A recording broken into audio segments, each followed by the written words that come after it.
Hi and welcome. I am your course creator. My name is Latanya Epiphany Richardson. I am a author, a counselor by profession and trade, and I have been doing mental health counseling for the past 10 years. And so I work with various agencies. Right now, I'm doing a lot of independent contract work, but I also have my own business of consulting and counseling.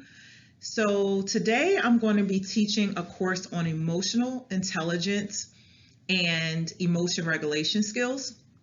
And so this course is going to be something really awesome and great for you because um, another section of the course is going to deal with workplace and how to apply emotional intelligence in the workplace. And you think about the fact that we spend such a large portion of our lives in our workplace, working, in our professional career. I think it's an important skill to have. And there's a big trend right now dealing with this topic and showing when people have more emotional intelligence that they do better at work. So this is going to be for both personal development in your own personal life and your personal relationships, as well as how to use it to better your performance at work. So again, this portion of the course is emotional intelligence, emotion regulation skills, and this will be the personal development side. So when we're looking at EQ, they have done so much research now and studies and shown that EQ or emotional intelligence can be just as valuable, if not just as important as IQ. You know, before it was all this big push towards a person's IQ, you know, and a lot of researchers believe that that was the determiner of success or intelligence. And so now what they found when they've looked at people that have high IQs and realizing that that doesn't always equal success, then now they believe that EQ, emotional intelligence, is that missing piece. And so there is a book that this is kind of founded on, even though the originators of this theory and idea and this concept of looking at emotional intelligence came from other researchers, but there was a guy, Daniel Goleman, who wrote a book, Emotional Intelligence. That's pretty like the most well-known, famous book about the subject, even though there have been now new releases and other editions, and now there's a 2.0. So yeah, it's kind of taken off and has a life of its own now.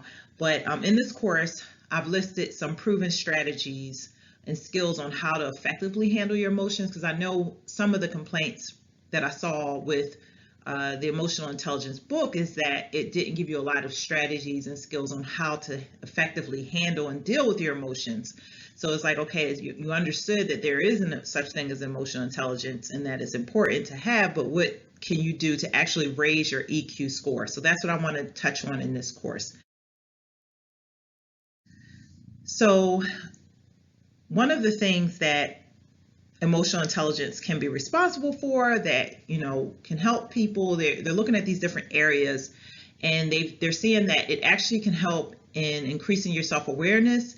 It can help you in increasing your internal motivation. It also, as I mentioned earlier, social skills, empathy, and your self-regulation. So those are all important. While on the other hand, when your EQ score is low, then you may find yourself hindered in areas of success, including your work performance, your social and romantic relationships, as well as even your overall life satisfaction. So as you can see, these are some of the reasons why EQ is an important topic to look at. So when I have this image picture here on the screen of the brain, the reason why I put this here is because what they found in dealing with EQ, emotional intelligence, is that we have this rational left brain, left of the, or some scholars call it the upstairs brain, this left rational thinking upstairs brain versus your right emotional downstairs, sometimes at times irrational brain, that you're kind of going between the two. And so those that have a high EQ have learned how to kind of merge the two together, how to have your right brain interact to process things with your left brain. And so we're going to give you some skills in this course that will help you do that as well. So let's proceed. So I want you to actually stop the course at this point and take an EQ test. And you can just go online and you can Google. I'll make sure that I try to put a link for a test in the resource section as well. But it's important that you get a baseline of what we're working with your particular EQ. So then when you're finished the course, you can take that test again to see if there was any improvement. And I believe that there will be.